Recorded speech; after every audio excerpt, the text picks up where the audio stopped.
Not yet, you're not. Well, this is an awesome day, and I just want to tell y'all that often I try to plan what I'm going to say, and then it just doesn't come out that way, but it always comes out better than I plan because someone else has a different plan. I thought I would just tell y'all how we got here today. And, we all do have a boat, and we all think we have a plan. When I met my husband, I had moved here from living in Fort Worth, and met him like 3 weeks after I moved here and fell madly in love with him. And our life started from there. I already had a child. He had an adopted little girl. And when we married, he said, "What is it you've always wanted to do?" And I told him I wanted to go to nursing school. And I was 30 then, and I thought that was awesome. And to be starting nursing school, because, then everybody, okay, that was a while ago.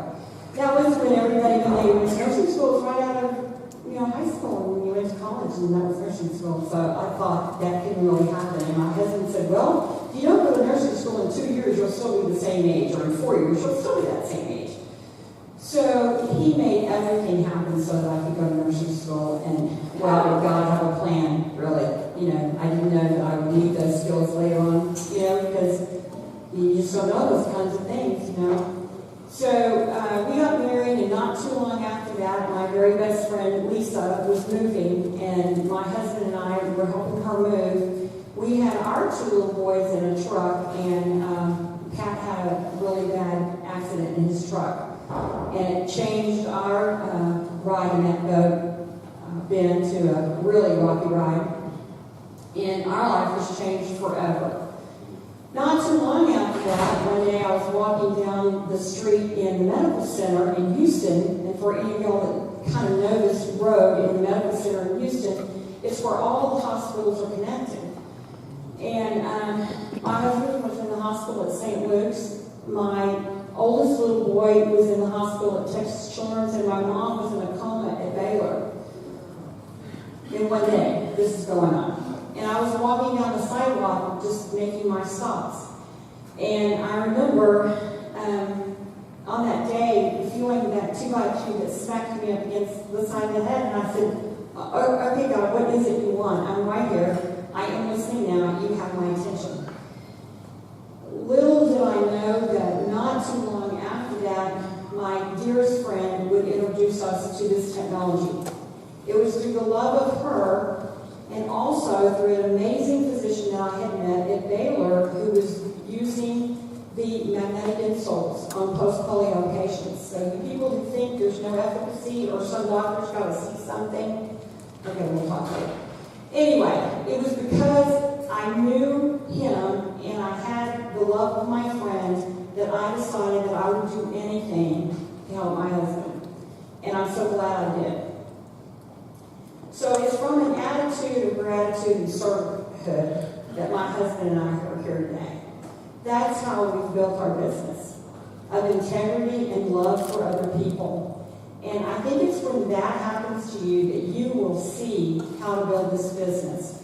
I really challenge you to ask yourself if you know about not only the technology, but the hope that this business, this lifestyle can give to other families, that you will take the time and not be selfish.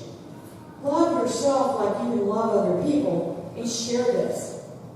I just tell you, if you saw a child running out in the street, and even though that child was not yours, would you stop that child? Would you help that child? Sure you would, right? And so just exactly like Ben said, it's not about, what is this? And what is this made out of? And what kind of scientific evidence is it that goes into this thing? It's all about this right here.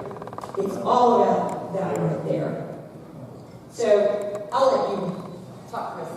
You can have it. There you go. Whoa. After listening to Ben and listening to the Fosters and listening to Rick, I'm extremely humbled that we even get a chance to come up here. John St. John, one of our team members, is fantastic, a great speaker. He talks from the heart, so do we. We got into this because of our product experience. We didn't come in looking for making $1 bazillion. And by the way, have you ever heard anybody naked stand up here and say, hey, we've got a product that cures everything and you're going to make $1 bazillion? No? I've been to a lot of network meetings where that's exactly what they did say. People get excited about making money. And, it really is all about the mind and what you believe. And, we went through product experiences, but we set on a path. We wanted to make a difference for other people. But I realized in order to make a difference for other people, you need to generate funds. People need money. Even if you're in a cause, if you have a cause, you need money to fund that cause. And I bet Liz Coker will tell you that because she has a lot of causes that she's funded. And I think anybody that's been in a cause knows you've got to have money to make that cause work. So we said, well, okay, we need to do both. And Suzanne recruited me to actually run the company because we actually treated it like a real business, and I am an entrepreneur. And I've got the ability to go out and do that now. So we got excited, so I started running it like a business. So I thought I knew what I was doing because I have business experience. I've been 29 years in sales marketing, and I love retail. How many people like retail? I love retail. I don't understand. You sell something, you make 25%. I'm okay with that. And so I went out and talked to about 40 people in a row that thought I was just crazy. They looked at me like I was a nut, and they all said no. How many people like the word no? No, it's discouraging. And I said, man, what am I doing wrong? Because I was looking around, and I met this guy named Chris Gullo that was making about $12,000 a month. So he was the highest paid person in the city of Houston. So I went over and I said, what are you doing that I'm not doing? And of course, we talked about my language, and of course, I realized that I was all about the money at the time. And I forgot about the love and the passion. And also finding out what it is they wanted. The Foster's world we were talking about, you really need to know what it is they want. And so I stopped. I stopped and learned and listened, and then we started to grow a team. It's funny, I didn't even understand network marketing. I understood about building networks. But, I met a case manager that led me to a physical therapy owner, that led me to a person in San Antonio, that led us to a person down in Laredo, who led us into Mexico, Colombia, a few other countries. Y'all get that? I was just following the dots. And of course, we thought that was kind of wild, and how that happened. And of course, what we did was we told people that came on board, let's find out what it is your reason is, not mine, but why would you do this? Because when I talked to Bill, I wanted to know why Bill wanted to do it. And I wanted to know why Stephen and Melissa wanted to do it. What is their goal? Not my goal. Because what happens if I step back out of this picture? Are they going to continue? Yeah, I wanted to build a team of people that wanted to do it for their reasons so that they wouldn't quit. So, going along this way, we had life challenges happen. Does everybody have life challenges, by the way? Suzanne actually had to step out of the business for a year. You know what? Our business didn't stop. Because it wasn't based on what necessarily we were doing. It was based on whatever the team was doing. And so it's important to develop a team of people that are doing it for the right reason. I can look around here, about 25 people we've told this story to. But, I realized that how many people know that when you go out and talk to a group of 10 people, there's going to be a certain amount of those people that say no? Right? It's going to happen every single time. Have you all ever had anybody say, I don't want to join your deal, but I'd like to try some of those products? Has anybody had that? Well, you know what I do when it happens? I pull up my website on my phone or on the computer and everything, and I say, well, okay, let's go shopping. I mean, that's what that Negan website is, right? Not mynegan.com, negan.com/ whatever your business name is. And those become retail customers. And at the silver level, you make 45%.